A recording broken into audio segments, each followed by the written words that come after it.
tonight I'm joined by the leader of the No campaign, Better Together, Alistair Darling MP. Welcome to you indeed, Alistair Darling.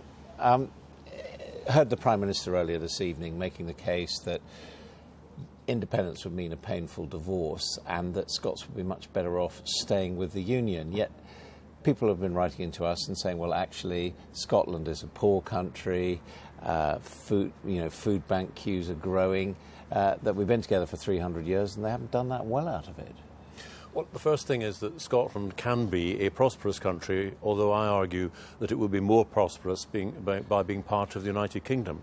There's a separate argument about how fair Scotland is, or indeed, for that matter, how fair the whole of the United Kingdom is, because the distribution of wealth and assets, of course, is another matter. And, you know, here I might well disagree with other politicians. I think the other point that has to be made, and I think that the Prime Minister made it today, is that unlike a general election, when you can vote in a government, and if you don't like them, in 4 or 5 years' time, you can kick them out.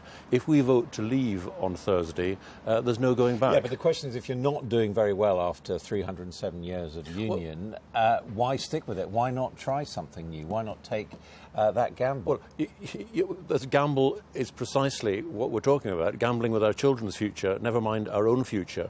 As I say to you, there is a perfectly good argument for saying that people want change in the way that wealth is distributed in this country to make sure that people on lower incomes get a better chance to get on for themselves and their families. But before you can do that, of course, you've got to make sure that you're generating enough wealth in the first place. And I am firmly convinced that if Scotland were to go it alone, we would not do as well as if we were part of the United Kingdom. Why is that? Well, quite simply because if you look at most Scottish firms and businesses, they sell far more to the rest of the United Kingdom than they do in Scotland. And actually having that bigger market of 60 million people benefits us all far more than would be the case if we had a border, a boundary, a barrier between the firms here and the customers down south. The Germans don't do too badly selling us stuff.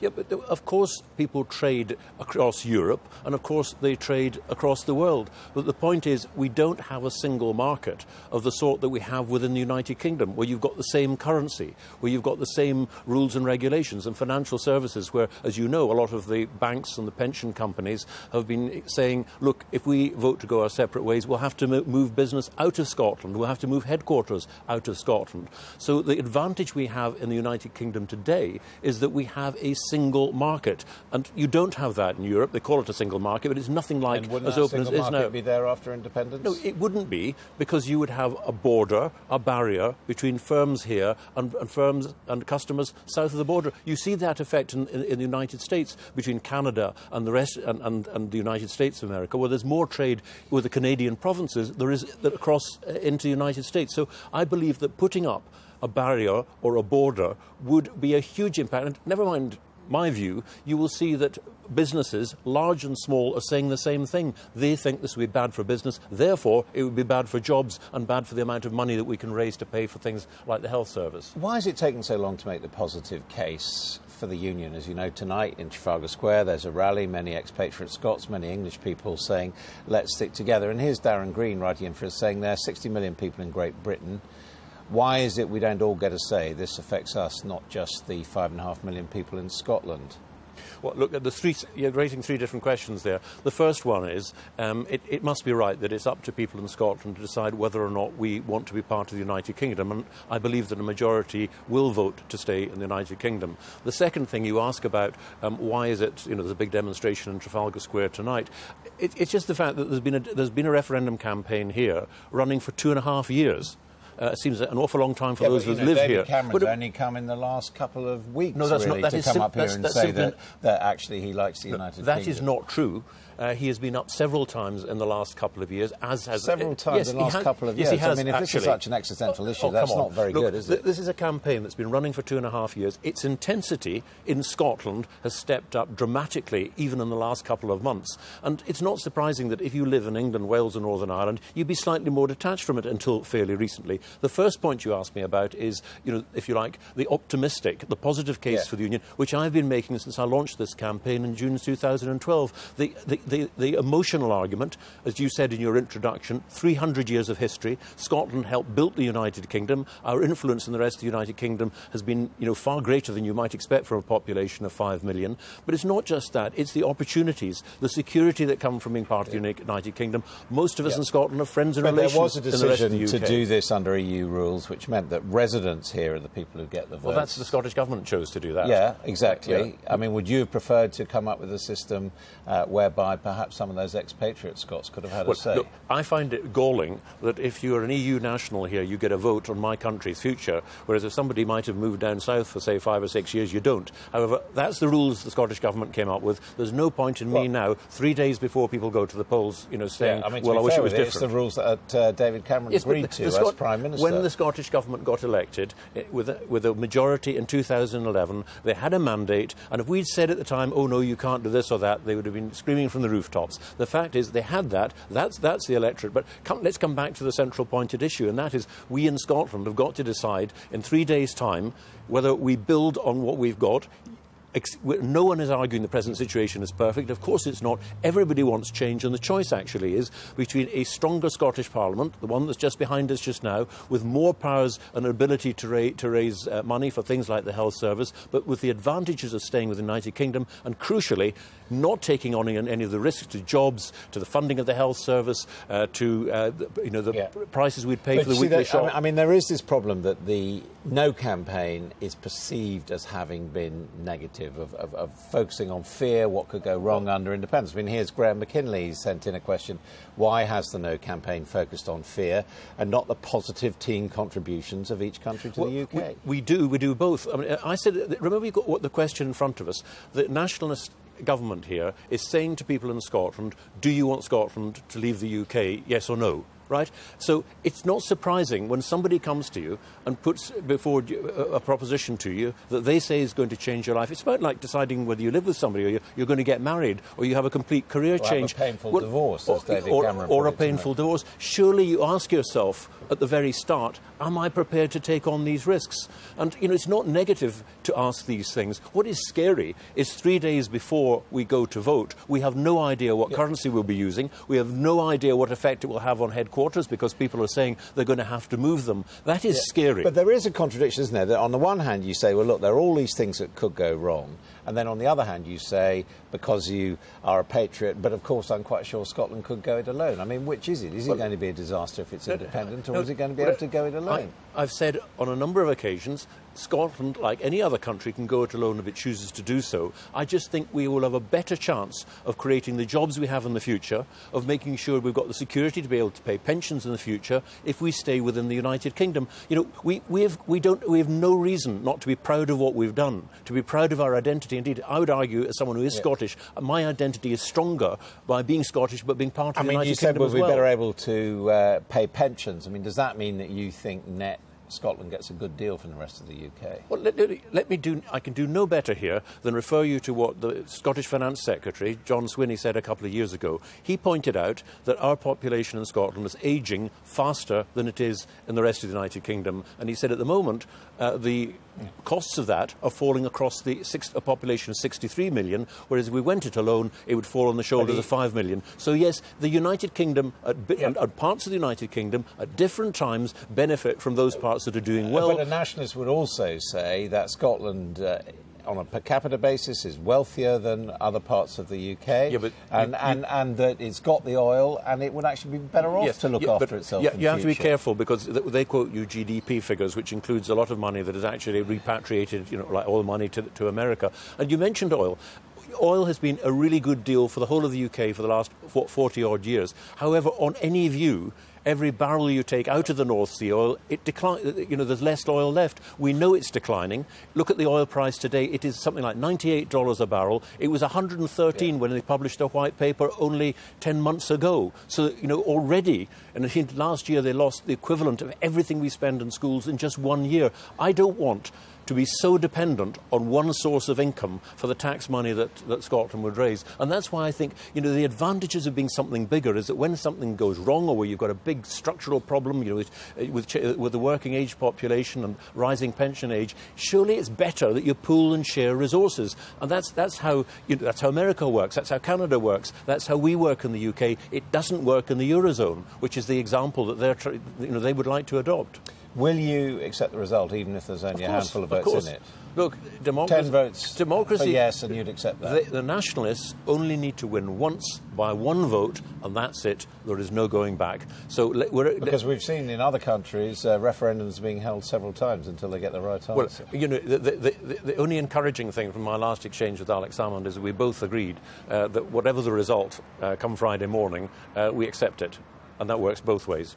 Because Trish Duffy has said to us, whatever the outcome, we are going to be left with a hugely divided population.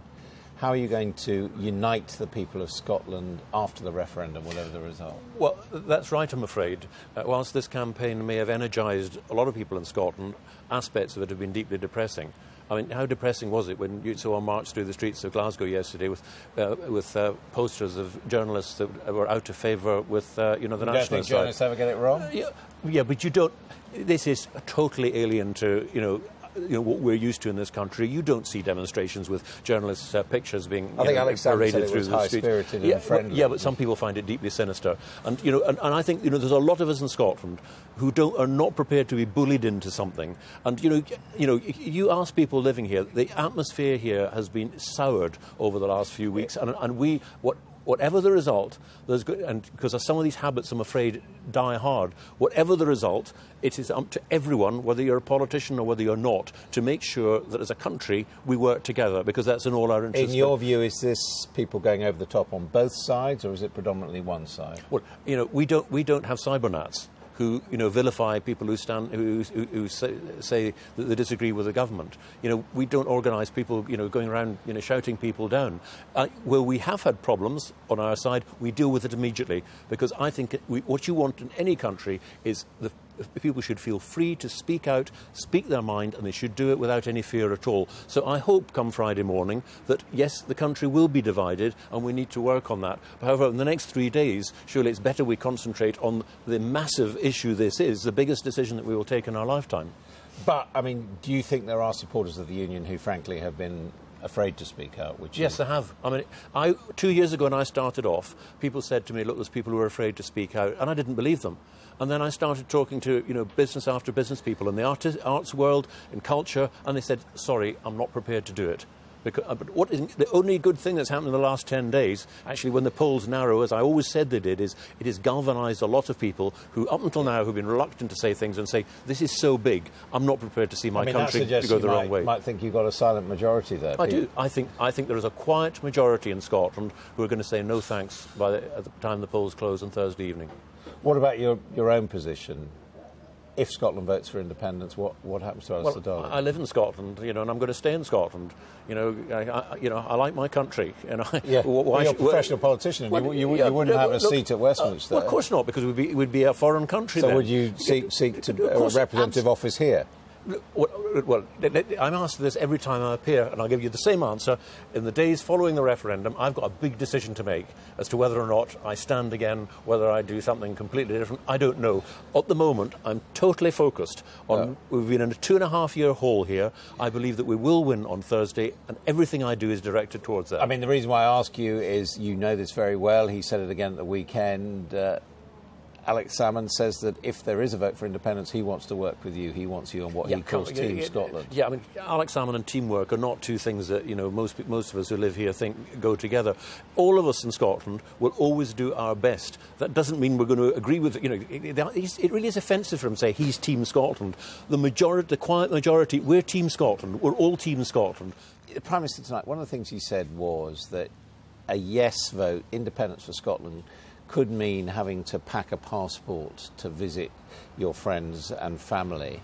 Is that really how it's going to be? People in England are going to have to pack a passport to come to Scotland, or from Scotland to go to England? Well, you would be going into a foreign country. That's the bit that actually makes people sit up and think, do we really want to do this? Because our relationship, Scotland's relationship to England, Wales and Northern Ireland would be the same as it is to France or to Germany. Now, whether or not you're asking about border control, the nationalists sometimes say, look, our immigration policy is not going to change much at all, therefore you wouldn't have to have any controls. At other times they say, look, we'll be running a radically different policy. For example, we have friendly relations with Ireland. You don't need a passport to go to Ireland. Wouldn't the equivalent really be of the relationship with Scotland be like that? The last time I was in Dublin, I took my passport with me in order to get into the country.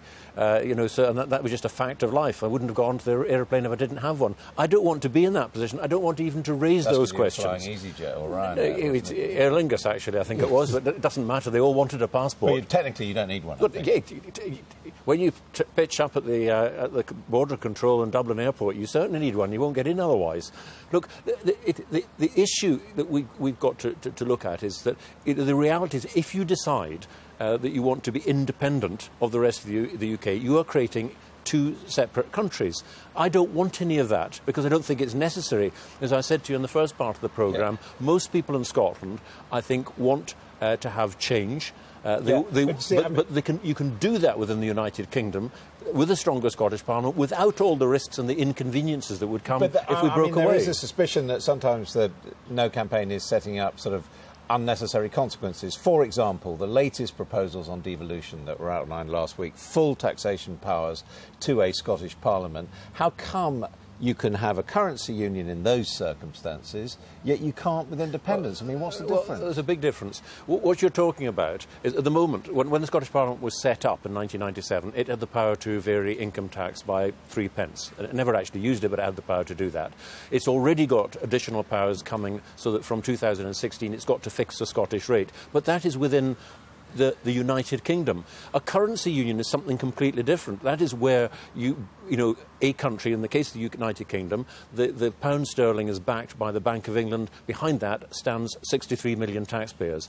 If we leave the United Kingdom, we've left that framework, that currency, that bank, which would then belong to the rest of the UK.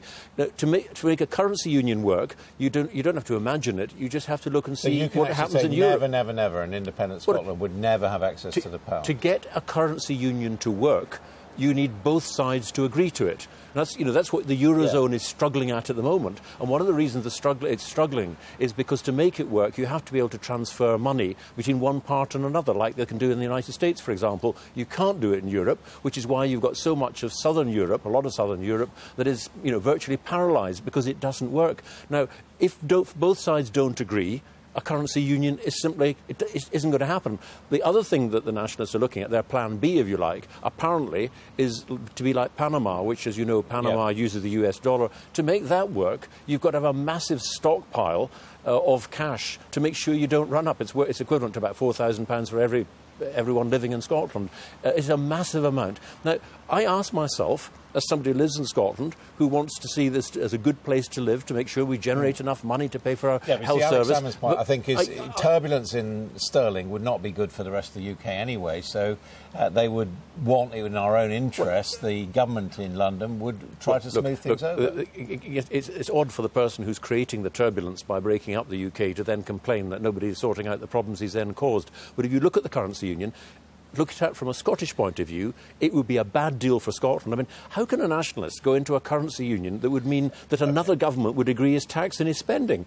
And that's more like serfdom than it is freedom. What about this issue of the health service? Question from Stuart Henderson.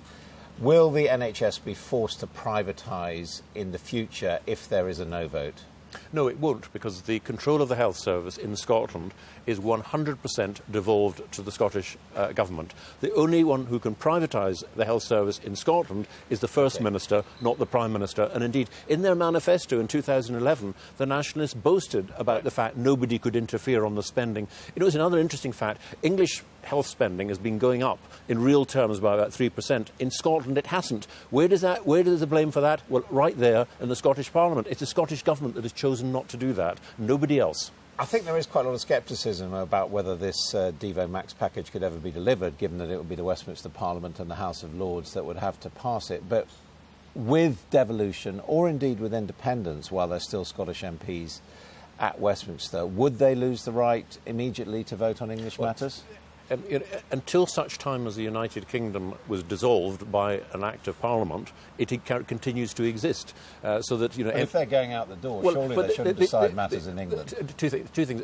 It would still be MPs, but they would have to respect, I think, the result, because presumably under that, what you're speculating on, and it is only speculation, is that we would have left. What about with devolution? Why should the Scots have these extra powers to decide on their future when the English don't have them? Well, look, there's two issues here. Firstly, you said, in relation to the additional powers that we're putting forward, are you sure it's going to happen? People said exactly the same before 1997. Where they said you'll never get a Scottish Parliament, you'll never get it through the House of Lords, it'll never be agreed in the House of Commons. Well, it was, and it's been established now for 15 years. There's a broader question which I think you touch on, and that is, if you have a Scottish Parliament with more powers, then the question arises, should Wales, for example, have more powers? And as you know, the First Minister of Wales was up here last week and he was making precisely that point. I think there's also an issue, which obviously is not the subject of this referendum, and that is that I think the imbalance, the economic imbalance between the big English cities outside London. What about England? We've had many occasions where Welsh and Scottish MPs between them have actually commanded the majority on decisions affecting England. Yeah, and it's worked the other way too. But shouldn't they be disqualified? Yeah, well, look, I think that the great difficulty is, and successive governments have looked at this, for the last 40 years, is how can you have two classes of MPs? And people have really come to the view that it doesn't really work. But you're right that, I have no problem in saying that the structure of the United Kingdom, the constitution, needs to move on every now and again. For a long time, it didn't move on, and it needs to adapt to modern times. You're in the same position as the Yes campaign, an awful lot of question marks about the future of the UK.